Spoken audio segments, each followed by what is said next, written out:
திருவள்ளூர் மாவட்டம் மீஞ்சூரில் மதுபோதையில் ஏற்பட்ட தகராறில் இளைஞர் வெட்டி படுகொலை செய்யப்பட்டிருக்கிறார். இது குறித்த கூடுதல் விவரங்களை செய்தியாளர் பாஸ்கர் விவரிக்க கேட்போம். பாஸ்கர், இந்த சம்பவத்தின் முழு பின்னணி என்ன, விவரிங்க. திருவள்ளூர் மாவட்டம் மீஞ்சூரை சேர்ந்தவர் ஆனந்தன். பெயிண்டர் வேலை செய்து வந்த ஆனந்தன் தனது தாயுடன் வசித்து வந்துள்ளார்.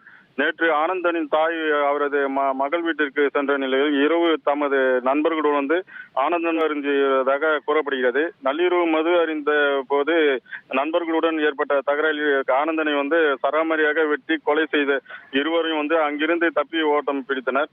இது குறித்து அப்பகுதி மக்கள் அளித்த தகவலின் பேரில் சம்பவ இடத்திற்கு வந்த மீஞ்சூர் காவல்துறையினர் கொலை செய்யப்பட்ட ஆனந்தன் சடலத்தை கைப்பற்றி பிரேத பரிசோதனைக்காக சென்னை ஸ்டான்லி அரசு மருத்துவமனைக்கு அனுப்பி வைத்தனர். இந்த சம்பவம் தொடர்பாக வழக்கு பதிவு செய்த மீஞ்சூர் காவல்துறையினர் ஆனந்தனின் நண்பர்கள் தாமோதரன், சதீஷ் ஆகிய இருவரை பிடித்து விசாரணை நடத்தி வருகின்றனர். இது மது அருந்திய போது நண்பர்களுக்குள் ஏற்பட்ட தகராறில் இளைஞர் வெட்டி கொலை செய்யப்பட்ட சம்பவம் அப்பகுதியில் பரபரப்பு ஏற்படுத்தியுள்ளது. தகவல்களுக்கு நன்றி பாஸ்கர்.